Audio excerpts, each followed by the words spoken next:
और इस घरों की मुरम्मत के नाम पर, पेचवर्क के नाम पर कारपोरेशन से तकरीबन 2.5 से 3 करोड़ का ठेका निकलता है।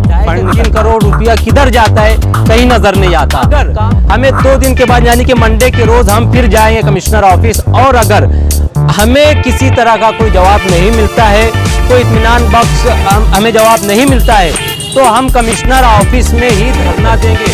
अगर खड्डा ना आए तो लगता ही नहीं मालेगांव, ये हाल मालेगांव। सबसे मशहूर जिसको रीढ़ की हड्डी कहा जाता है, मालेगांव की रीढ़ की हड्डी, लगता है उसको भी मनके की शिकायत हो गई। आगरा रोड को लगता है उसका भी मन का सरक गए, उसको भी कॉर्पोरेशन में लाके एडमिट करना। मालेगांव डेवलपमेंट फ्रंट की जानिब से हमने कमिश्नर को मेमोरेंडम दिया और ये अच्छी तरह बता दिए कि ये किसी आम आदमी का मेमोरेंडम नहीं है कि हम।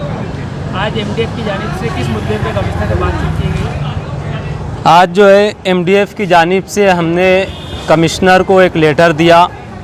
शहर में जो गड्ढे हैं, जगह जगह गड्ढे हो गए हैं और इस घरों की मुरम्मत के नाम पर, पेचवर्क के नाम पर कारपोरेशन से तकरीबन 2.5 से 3 करोड़ का ठेका निकलता है, फंड निकलता है, लेकिन फिर भी गड्ढे भरे नहीं जाते। आज शहर की ये हालत है कि इन गड्ढों की वजह से जो है बहुत सारे एक्सीडेंट्स हो रहे हैं, लोगों को तरह तरह की प्रॉब्लम्स हो रही है, किसी के हाथ पैर टूट जा रहे हैं। अक्सर लोग जो है मनके के जो गैप है इसके शिकार हो रहे हैं। गड्ढे इस कदर हो गए लेकिन फिर भी जो है ये फंड पास हो जाता है। 2.5 से 3 करोड़ रुपया किधर जाता है कहीं नज़र नहीं आता, काम कुछ नहीं होता। तो हमने कमिश्नर को जो है ये मेमोरेंडम दिया, लेटर दिया और हमने इसमें डिमांड की है कि 2 दिन के अंदर इस पर जो एक्शन होना चाहिए, हमें जो है कमिश्नर से लिखी में होना। अगर हमें 2 दिन के बाद यानी कि मंडे के रोज़ हम फिर जाएंगे कमिश्नर ऑफिस और अगर हमें किसी तरह का कोई जवाब नहीं मिलता है,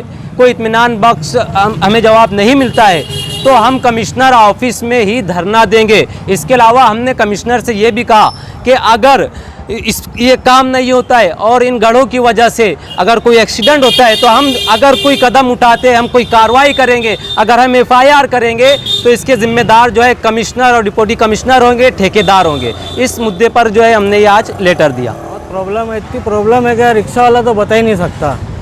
हर जगह गड्ढे, गाड़ी ये टायर से ये टायर तक आ जाती है, बाकी कोई पुरसाने हाल नहीं है। बहुत रिक्शा वालों को तो बहुत तकलीफ है, बेचारे शहर है बस कैसी। में आप एक पेशेंट लेके जाते तो क्या तकलीफ होती है? इतनी तकलीफ होती है कि अपने तो इन्हें पेशेंट तो जान दो, अपने को रोना आ जाता उनके ऊपर उनकी हालत देखकर, लेकिन अब इनको शर्म नहीं आती शायद।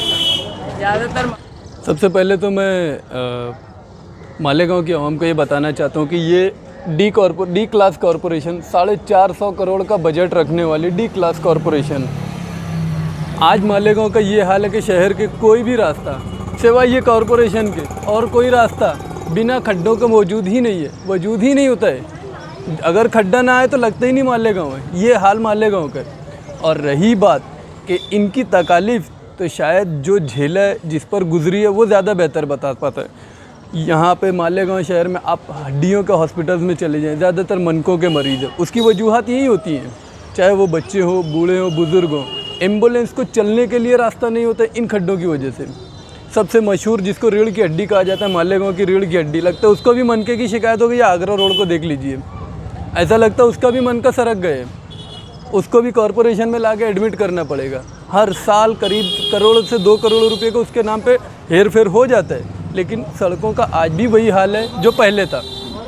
तो आज हमने मालेगांव डेवलपमेंट फ्रंट की जानिब से हमने कमिश्नर को मेमोरेंडम दिया और ये अच्छी तरह बता दिए कि ये किसी आम आदमी का मेमोरेंडम नहीं है कि हमने दे दिए, फ़ोटो निकाल लिए, भूल गए। हम हर 2 दिन के बाद इसका फॉलोअप लेंगे और अगर आपने मुकर्ररा वक्त में काम नहीं करवाया, मालेगांव में खड्डों पे पेचवर्क का काम नहीं करवाया, तो हम यहीं पे धरना देकर बैठ जाएंगे और फिर कोई भी उठा के दिखाए हमको।